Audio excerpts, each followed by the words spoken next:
बहुत इंपोर्टेंट एगुड़ाक तीनोटी पड़ो तुम एग्जाम रे तेणु मन रखा पड़ो देख मुक्त द्रव्य आउ अर्थनैतिक द्रव्य कौन मुक्त द्रव्यर अपोजिट हूँ कौन अर्थनैतिक द्रव्य बुझेगा कि नहीं मुक्त द्रव्य कहले बिना मूल्य जो द्रव्य मिलूँ आम कह मुक्त द्रव्य बुझेगा कि नहीं ताने मुक्त द्रव्यर विनिमय मूल्य न थाए आपको आम टंका देकी किणवा जस्ट अपोजिट लिख तार चेष्टा कर सबुथ अपोजिट बाहर ना मन रखि था बुझेगा कि नहीं सबू जो 3 मार्क जो रोचे पार्थक्य दर्शावे अपोजिट बाहर ना कि 50% तुम जो देख ना कि 50% मन कर 50% मन कौन 100टा जदि तुम 3 मार्क प्रिपेयर हो से पाखापाखि 50टा तार जस्ट अपोजिट था बेसी कष्ट लगे ना आउ जो 50टा रहा प्राक्ट कराया पड़ो बुझेगा कि नहीं देख मुक्त द्रव्य आम क्या कौचे एटा द्रव्यर विनिमय मूल्य न थाए माने आपको किणा बिका कर देख मुक्त द्रव्यर अपोजिट किए हम अर्थनैतिक अर्थनैतिक द्रव्यर कौन थाए विनिमय मूल्य थाए ताने एठारे कहला विनिमय मूल्य न थाए एठारे कहला विनिमय मूल्य थाए बुझेला ना हम कौन कहले मुक्त द्रव्यर विनिमय मूल्य न थाए अर्थनैतिक द्रव्यर विनिमय मूल्य थाए हैला एटा मुख्य लेखा जाए मूल्य ओके यही द्रव्य गुड़िक चाहिदा तुलन में जोगाण अधिक चाहिदा तुलन में जोगाण अधिक यार अर्थ कौन चाहिदा कहले कौन साधारण भाषा रे चाहिदा मु पढ़े ना तो पढ़ेबी तुमको चाहिदा कहले कौन सी जिनस को आम चाहूचे जितेबाला ताकू ही चाहिदा बोली कहबा ना ओके चाहिदा माने द्रव्य प्राप्तिर इच्छा को ही चाहिदा बोली कह जाउची द्रव्य गुड़िक चाहिदा तुलन में तुम जी चाहूच ताठू अधिक पाइब ताने चाहिदा तुलन में जोगाण अधिक एटा कौन हम चाहिदा तुलन में जोगाण कम हम अर्थनैतिक द्रव्य कौन हम चाहिदा तुलन में जोगाण कम ये जदि अधिक होची तो कम एका हम है ना तापर देख यार दुष्प्राप्यता न थाए माने अत्यावश्यक तुम जोठे भी पाइब आपको दुष्प्राप्यता ना किंतु अर्थनैतिक द्रव्यर दुष्प्राप्यता थाए बुझेगा कि नहीं देख या जिते व्यवहार कले क्षय हुए ना आपको अर्थनैतिक द्रव्य को व्यवहार कले कौन हम क्षय हो सरीज जल वायु सूर्य किरण एगुड़ाक मुक्त द्रव्य हाँ ना नहीं सेमती एठे लिख उदाहरण लिखिकी ही लिख सेमती गृह पुस्तक रेडियो है पोशाक एगुड़ाक हूँ कौन अर्थनैतिक द्रव्य एति बुझेला तो बुझिपार ना नहीं शिवा नहीं ओके तेणु कौन कहला मुक्त द्रव्य आउ अर्थनैतिक द्रव्य मुक्त द्रव्य आम क्या कहवा पॉइंट नंबर 1 यह विनिमय मूल्य न थाए अर्थनैतिक द्रव्यर विनिमय मूल्य थाए है मुक्त द्रव्य कौन एटा चाहिदा तुलन में जोगाण अधिक एथिरे चाहिदा तुलन में जोगाण कम है तापर यार दुष्प्राप्यता न थाए मुक्त द्रव्यर दुष्प्राप्यता न थाए विनिमय मूल्यर दुष्प्राप्यता थाए यार दुष्प्राप्यता रहिबो हेले आकु जते व्यवहार कले मते सरीबो आकु व्यवहार कले सरीजिवो बा क्षय होइजिवो बुझेला कि सरीबो नाही सेमति लिखिबो नाही सरीबो एटा साधारण भाषा क्षय लिखिबो बुझेला कि नाही क्षय हुए नाही एटे क्षय हो जाए यार उदाहरण ठीक अछि देखो उपभोग द्रव्य और उत्पादक द्रव्य आकु टिके बुझिबा पय चेष्टा कर ए दीटा अंतिम द्रव्य और अंतर्वर्ती द्रव्य भलिया सेतिपे ए दीटा को बुझ टिके भल रे कोटा कहली उपभोग द्रव्य और उत्पादक द्रव्य यार अन्य नाम जदि आम कहबा अन्य नाम कह जाई परिबो नाही बट से भलिया एका टिके बुझिबो नाही कले ताको भी बुझिबो नाही देखो उपभोग माने कोन रे आमे जाको उपभोग करूचे ओके जो द्रव्य मानवीय अभाव को प्रत्यक्ष भाव में पूरण करें आम कहू प्रत्यक्ष द्रव्य बोली कह तुम एमती लिखिपार आम कह उपभोग द्रव्य जो द्रव्य मानवीय अभाव को प्रत्यक्ष भाव में पूरण करुच्ची आम कह उपभोग द्रव्य देख उत्पादक द्रव्य कौन जो द्रव्य अन्य एक द्रव्य उत्पादन में व्यवहार करा आम कह उत्पादक द्रव्य एठे भिन्न है देख तार जस्ट अपोजिट है नहीं जो द्रव्य मानवीय अभाव को प्रत्यक्ष भाव में पूर्ण करुच्ची कहवा उत्पादक कहवा उपभोग द्रव्य जो द्रव्य अन्य एक द्रव्य निर्माण में व्यवहृत होउची आ गोटे द्रव्य बनैबार साहाय्य जे करुच्ची ताको आम कौन बोली कहवा उत्पादक उत्पादक माने कौन आ गोटे द्रव्य उत्पादित होबार जे साहाय्य करुच्ची बुझेला कि नहीं देख यही द्रव्य गुड़िक प्रत्यक्ष भाव में उपभोग करा जाय थाए यही द्रव्य गुड़िक परोक्ष भाव में उपभोग करिवो एठारे समान हैला टिके अपोजिट हैला एठारे आकु तुम डायरेक्टली व्यवहार करिवो जेमति तुम खाद्य हैला डायरेक्टली खाइलो ताकु उपभोग द्रव्य बोली कहबा उत्पादक द्रव्य कौन आपको परोक्ष भाव में उपभोग करा जाए परोक्ष माने कौन एवं मनकर लुहा आनिबी मु लुहा को तुम साइकेल भाई चल पार कि लुहा को मु साइकेल बनैला पर ही ताकू चलेबी ताने से लुहाटा साइकेल जिते परिणत होती ही चलेबी से आपको परोक्ष आम व्यवहार करवा आपको प्रत्यक्ष डायरेक्टली आम व्यवहार करवा एटा इनडायरेक्टली व्यवहार करवा बुझीगला कि नहीं उत्पादित है ही व्यवहार कर पूर्व तुम व्यवहार कर ना तुम तो साइकेल नेल सीधा चलदेल एटा कौन है साइकेल जदि लुहा नौ ना कि से लुहा को साइकेल परिणत है ही तुम चल बुझीगला देख रेडियो मोटरसाइकेल है बासगृह दीर्घस्थायी होता है खाद्य पोशाक एगुड़ाक कौन ये स्वल्पदायी होता है किंतु एगुड़ाक उपभोग द्रव्य गुड़ाक देख कंचामाल है कंचामाल गुड़ाक उपभोग द्रव्य हम ना एवं मनकर पेपरटा पेपर उपभोग द्रव्य तुम व्यवहार करुच हाँ ना नहीं किंतु मुझे तुमको जब नेबी किसी मेटेरियल जमी बाउंश गछ नेली बाउंश गचरू पेपर तैयारी जान सबाई घास पेपर तैयारी हो तेणु बाउंश गछ नेली बाउंश गछ तुम कौन लिखिपार कि ना बाउंश गछ जितेबाला पेपर हम से ही लिखो ताने एगुड़ाक परोक्ष भाव में तुमको हेल्प करुँच सब कंचामान है सेमती कलकारखाना एगुड़ाक सब कौन हम उत्पादक द्रव्य हम बुझलु कि नहीं शिवानी भौतिक द्रव्य आउ अभौतिक द्रव्य जो द्रव्य गुड़िकर निर्दिष्ट आकार था आकृति था आम कह भौतिक द्रव्य आकार थी तार आकार थी निर्दिष्ट आकृति थी आम कौन बोली कहवा भौतिक द्रव्य जो द्रव्यर निर्दिष्ट आकार आकृति न थाए अभौतिक द्रव्य कहवा ताने यार जस्ट अपोजिट होगा जो द्रव्य गुड़िकर निर्दिष्ट स्थिति था आकार आकृति था आम भौतिक द्रव्य कहे जो द्रव्य गुड़िकर निर्दिष्ट आकार आकृति न थाए आम कौन बोली कहवा अभौतिक द्रव्य यहाँ स्पर्श कर अनुभव कर हम क्या भौतिक द्रव्य को तुम छुई भी पार आ फिल भी कर अभौतिक द्रव्य को आपको केवल अनुभव कर कौन कर केवल अनुभव कर आपको तुम स्पर्श भी कर अनुभव कर किंतु अभौतिक द्रव्य को केवल कौन कर अनुभव कर अभौतिक द्रव्य को केवल अनुभव कर देख भौतिक द्रव्य दृश्यमान एटा देखा अभौतिक द्रव्य अदृश्य देखा ना बुझेगा कि नहीं यही द्रव्य गुड़िक जमी कोठाबाड़ी है उदाहरण लिख कोठाबाड़ी पुस्तक कलम है एगुड़ाक सब कौन बॉन्ड जोटा लिखा जाए बैंक व्यवहार कराए बॉन्डटा है कोठाबाड़ी पुस्तक कलम बॉन्ड इत्यादि है आ बॉन्ड कौन सार बोली पचारनी कारण मुझे जिते तुमको बैंक चैप्टर पढ़ेबी बैंक बोली चैप्टर अच्छी तुम कमर्शियल बैंक और सेंट्रल बैंक अच्छे से शब्दर व्यवहार कर कोठाबाड़ी पुस्तक कलम जदि सब तुम जाच जोटा तुमको देखा सब जिन लिखिदेव सेमती पितामाता भल पाइबा शिक्षक शिक्षादान डाक्तर सेवा एगुड़ाक सब कौन अभौतिक ताने जो द्रव्य गुड़िकर निर्दिष्ट आकार था आकृति था आम कह भौतिक द्रव्य जो द्रव्य गुड़िकर निर्दिष्ट आकार आकृति न थाए कहवा अभौतिक द्रव्य भौतिक द्रव्य को आम छुई पार स्पर्श कर अनुभव कर अभौतिक द्रव्य को छुई हो स्पर्श कर केवल अनुभव कर भौतिक द्रव्य गुड़िक दृश्यमान अभौतिक द्रव्य गुड़िक अदृश्य क्लियर है कौन कहूँ जी सब भौतिक द्रव्य अच्छी सब कौन दृश्यमान अर्थात आमको देखा किंतु अभौतिक द्रव्य गुड़िक आमको देखा ना उदाहरण कौन भौतिक द्रव्य जी सब तुमको देखा जिन गुड़ाक सब जगह लिखिदेव अभौतिक द्रव्य पितामाता भल पाइबा है सेमती शिक्षक शिक्षादान डाक्तर सेवा इत्यादि है तो देख आसला अंतर्वर्ती द्रव्य और अंतिम द्रव्य एटा मु कहूली देख जो द्रव्य अन्य द्रव्य उत्पादन रे व्यवहार करा जाए ताकू अंतर्वर्ती द्रव्य कहुए पूर्व पढ़े जो द्रव्य अन्य द्रव्य को उत्पादन करिवारे व्यवहार करा जाउची ताकू उत्पादक द्रव्य कहली ना नहीं ता माने अंतर्वर्ती द्रव्य जहा उत्पादक द्रव्य ताहा किंतु ये अलग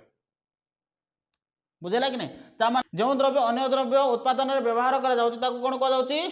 अंतर्वर्ती द्रव्य भी कहवा जाउची ताकू उत्पादक द्रव्य भी कहवा जाउची बुझेगा कि नहीं ओके अंतिम द्रव्य कहला हमें सही द्रव्य को बुझू जहाँ चूड़ांत द्रव्य चूड़ांत पुणी कौन शेष जोटा मिल बुझेगा कि नहीं एवं जमी तुम कहल सपोजली भाविनियो तुम अटा नेल अटा कौन होची अटा प्रक्रियाकरण हैला परे कौन होची रे रोटी होची ये हूँ अंतिम द्रव्य देख सेठे टिके अलगा थिला सेठे आम प्रत्यक्ष भाव में उपभोग करिथाउ लिखा जाइथिला बा सेही द्रव्य प्रत्यक्ष भाव में आमर अभाव पूरण करिथाय लिखा जाइथिला एठे किंतु टिके अलगा लिखा है अंतिम द्रव्य कहले आम सेही द्रव्य को बुझू जहाँ चूड़ांत द्रव्य माने लास्ट जोटा मिलिबो बुझेला कि नहीं प्रक्रियाकरण हला परे लास्ट जोटा मिले ताको हम कोन बोली कहबा अंतिम द्रव्य एई द्रव्य सीधा सड़क भाव में उपभोग करा जाई न थाए जो अंतर्वर्ती द्रव्य मु पूर्व कही उपभोग द्रव्य को आम प्रत्यक्ष भाव में अभाव पूरण करें प्रत्यक्ष भाव में व्यवहार करें ना नहीं किंतु उत्पादक द्रव्य ए परोक्ष भाव में अभाव पूर्ण करता बोली कही ना एटा देख ये कौन कहले यही द्रव्य सीधा सड़क भाव में उपभोग करा जाई न थाए ता माने ये जो अंतर्वर्ती द्रव्य होची आको आम डायरेक्टली व्यवहार करबा नहीं यही द्रव्य को उपभोग करा जाए प्रत्यक्ष भाव में उपभोग करा जाए डायरेक्टली व्यवहार कर पारिबो एबे डायरेक्टली रोटी वाला तो रोटी खाइबो एका तो चूड़ांत द्रव्य सेटा बुझे ना नहीं ना बुझी पार्लुनु शिवानी ओके कंचामाल काठ कंटा बाली एगुड़ाक कौन हम अंतर्वर्ती द्रव्य हम एवं कंचामाल कहले कौन हो पारे लुहा हो पारे है काठ है काठर तुम जो चेयर बनइल एगुड़ाक हो गल कंटा है एगुड़ाक आम व्यवहार करूँ अन्य द्रव्य व्यवहार करें मोटरसाइकेल ट्रैक्टर पुस्तक एगुड़ाक कौन अंतिम द्रव्य तुम एगुड़ाक डायरेक्टली उपभोग कर बुझेगा तो एवं देख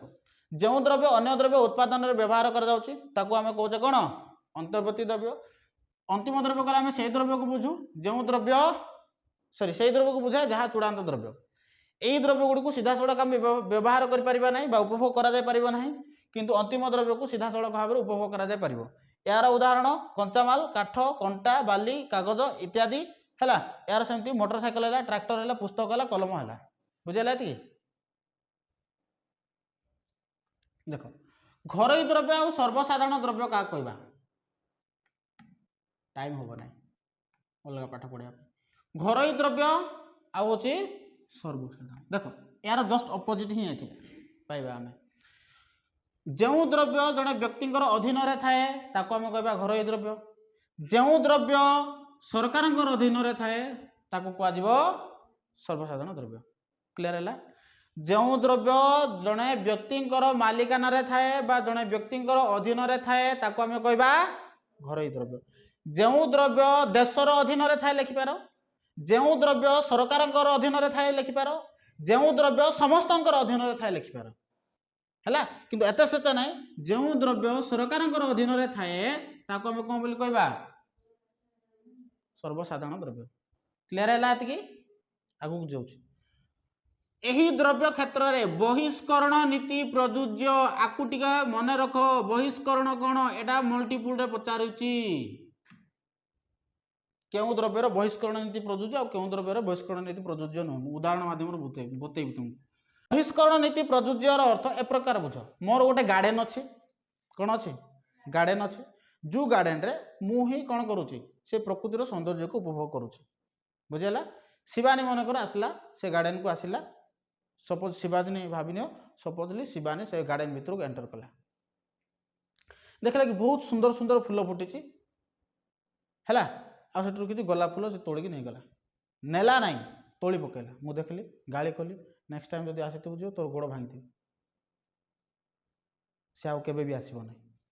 बुझेला कि नहीं से केबे भी आसीबो ना मु मना करि पारिबी स्ट्रिक्टली मना करि पारिबी बहिष्करण नीति बाहर कर दे पारिबी तुम आसलो ये बदमाश कल भाई चलो तुम ये तुम बापार संपत्ति नुह चलो जोटे तुम बापार संपत्ति अच्छी तुम परिवार संपत्ति जाकि बदमाशी कर बुझेगा कि नहीं किंतु मन कर एबे भाविन सर्वसाधारण पार्क है समस्ते जो पार्क जाऊँच सेठारे तुमको कहीं भी बहिष्कार कर ए भाई तुम्हें आसीपार नहीं तुम पार्क नुह एटा कही पारे ना कहीं कारण समस्ते जाती बुझीपार ना बुझेगा ना मंदिर है एटा कौन हम सर्वसाधारण द्रव्य हो शिक्षानुष्ठान हो गला सर्वसाधारण जोठारे समस्त व्यवहार कर जो जिनस को आम कह सर्वसाधारण द्रव्य व्यक्तिगत घरोई द्रव्य आम कहवा जदि जड़े व्यक्ति व्यवहार कर बुझेगा तो देख बहिष्करण मान बुझल ना नहीं बाहर करदेवार पावर जोठारे थी से व्यक्तिगत बा घरोई द्रव्य बहिष्करण नीति प्रযোज्य थाए यार जस्ट अपोजिट हूँ सर्वसाधारण द्रव्य बहिष्करण नीति प्रযোज्य न थाए आउ एटारे सर्वसाधारण द्रव्य सेमती बार बार लिखिबो नहीं प्रथम लिखबार अच्छी तो सर्वसाधारण लिखो तापर यही द्रव्य ए प्रकार लिखो बुझेगा कि नहीं देख यही द्रव्य व्यक्तिगत भाव में उपभोग करा जाय पारे किंतु यही द्रव्य राष्ट्रर समस्त जनसाधारण को उपभोग कर पारिबे यही द्रव्य व्यक्तिगत भाव में जड़े उपभोग कर पारिबो यही द्रव्य राष्ट्रर समस्त जनसाधारण उपभोग कर पारिबे बुझेगा कि नहीं पुस्तक है घर है रेडियो है चॉकलेट है एगुड़ाक सब कौन व्यक्तिगत द्रव्य हो पारे किंतु जातीय प्रतिरक्षा बतीघर बोले जानते ना नहीं स्ट्रीट लाइट अरे समुद्र कूल को जाइच केते बेले से गोटे बतीघर थी लाइट लगी लाइट घुरुव साइड ओके से भी छाड़ यदि बुझ स्ट्रीट लाइट मन कर कह तुमको रास्तार जो लाइट गुड़ाक लगी सर्वसाधारण द्रव्य ना नहीं तुम से लाइट रे जाइना तुम जो बसिक पढ़ी कह किए मना कर कि तुमको तू आसिक जब ये बसिक पढ़ू मु मन कर लिभे देवी लाइट ए कहीं लिभुचु कहबू ना नहीं कौन पे ऑफ कल तुम मुझे पढ़ुची आ बिल किए देव तू देवु कि जा कहीपर मु हाँ ना नहीं जदि व्यक्तिगत बा घर द्रव्य हो सर्वसाधारण द्रव्य होते सरकार बिल देवे तुम कौन एत मुंड बथा हो बंद कर तुम सकाल पर्यटन लगे मुझे पढ़ुची पढ़ी कहीपर आम बुझे ना नहीं ओके यदि बुझीपार ना नहीं ताने घर द्रव्य जो द्रव्य व्यक्तिर मालिकाना रे थाए आउ जदि से द्रव्यर जदि सॉरी घर द्रव्य जदि आम कहवा जो द्रव्य जड़े व्यक्तिर अधीन रे थाए मालिकाना रे थाए ताको आम कही थाउ घर द्रव्य